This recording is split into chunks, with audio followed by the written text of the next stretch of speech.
অসমৰ ট্ৰেন্সফৰমেশ্যন and development বিভাগে অসমৰ যিসকল ছাত্ৰ ছাত্ৰীয়ে উচ্চ শিক্ষা গ্ৰহণ কৰিব বিচাৰে তাৰ বাবে সুহিত নামৰ এক প্ৰতিষ্ঠানৰ সৃষ্টি কৰিছে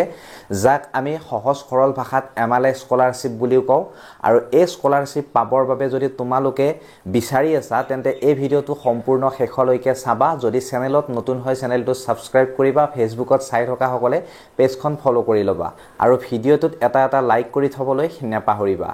এতিয়া আহিছো যে যিসকল ছাত্ৰ ছাত্ৰীয়ে এমএলএ স্কলাৰশ্বিপ পাব বিচাৰে সেই ছাত্ৰ ছাত্ৰী সকলে ক'ত কেনেকৈ কি কৰিব লাগিব সম্পূৰ্ণ বিৱৰণ এই ভিডিঅটোত মই দিবলৈ চেষ্টা কৰিছো প্ৰথমতে মন কৰিব যিসকলে এই যেটো স্কলাৰশ্বিপ আছে এই স্কলাৰশ্বিপটো লবৰ বাবে ফৰ্মখন সংগ্ৰহ কৰিব লাগিব ফৰ্মখন ক'ত পাব মই আপোনালোকক জনাই দিছো আপোনালোকে ইয়াত দেখিছে ফৰ্মখন এই ফৰ্মখন মই আপোনালোকক প্ৰভাইড কৰি দিম আৰু লগতে আপোনালোকে এই ভিডিঅৰ ডেসক্ৰিপচনত যেটো WhatsApp লিংক আছে সেই WhatsApp লিংকত আপোনালোকে ক্লিক কৰি জয়েন হৈ লব তাত মই আপোনালোকক এমএলএ স্কলাৰশ্বিপৰ ফৰ্মখন দি দিম আৰু এইখিনিতে মনত ৰাখিব আপোনালোক যিসকলে এবাৰ মেট্ৰিক পাস কৰিছে হায়াৰ সেকেন্ডাৰী পাস কৰিছে ডিগ্ৰী পাস কৰিছে বা পিজিত নাম লিখিব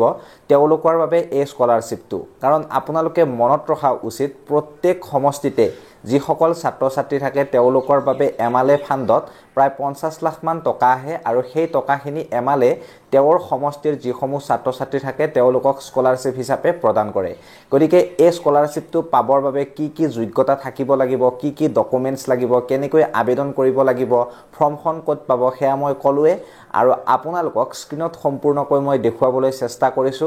কেনেকুৱা ধৰণে আপোনালোকে আবেদন কৰিব লাগিব বা কোড আপোনালোকে সাবমিট কৰিব লাগিব ফৰ্মখন সকলোখিনি A to Z এই ভিডিঅত উত্থাপন কৰিম গতিকে ভিডিঅটো স্কিপ নকৰিব স্কিপ কৰিলে বুজি নাপাব গতিকে শেষলৈকে আপোনালোকে এই ভিডিঅটো চাই থাকিব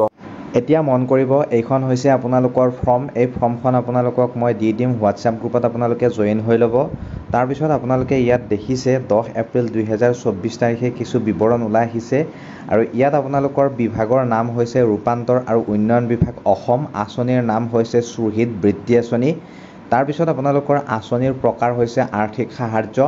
ৰাজ্য হৈছে অসম আবেদনৰ প্ৰক্ৰিয়া অফলাইনত হ'ব অনলাইনত নহয় আবেদনৰ শেষ তাৰিখ এতিয়ালৈ নিশ্চিত হোৱা নাই বিধায়কসকলে এইটো জানিব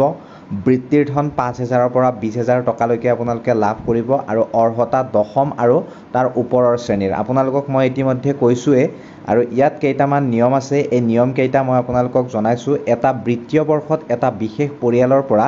মাত্ৰ এজন হিতাধিকাৰী বাছনি কৰিব পাৰি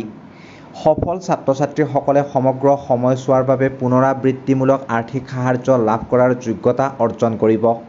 তেওঁৰ শিক্ষানুষ্ঠানত পাঠ্যক্ৰমৰ সময়সীমা কিন্তু শিক্ষাবৰ্ষত এবাৰহে পাব সাধাৰণতে শ্ৰেণীৰ ছাত্ৰ ছাত্ৰীসকলে যিকোনো চৰকাৰে স্বীকৃতিপ্ৰাপ্ত বৃত্তিমূলক শিক্ষাৰ বাবে যোগ্য হ'ব PMKVY ৰ অধীনত স্বীকৃতিপ্ৰাপ্ত বিশ্ববিদ্যালয় আৰু প্ৰতিষ্ঠানৰ হ'ব লাগিব শিক্ষাৰ্থীগৰাকী আৰু হিতাধিকাৰীজন বিধায়কৰ পৰিয়াল বা তেওঁৰ আত্মীয় বা কোনো চৰকাৰী হ'ব নেলাগিব বা কৰ্মচাৰী বা তেওঁৰ নিৰ্ভৰশীল লোক হ'ব নোৱাৰিব এই যেটো বৃত্তি আছে সুহিত এই সুহিত বৃত্তি আঁচনিৰ বাবে আবেদন কৰিবলৈ কি নথিপত্ৰ লাগিব আপোনালোকক জনাই দিছো শেহতীয়াকৈ পাছপোৰ্টৰ আকাৰৰ এখন ফটো লাগিব সক্ৰিয় আৰু বৈধ মোবাইল নম্বৰ লাগিব এটা বেংক একাউণ্ট লাগিব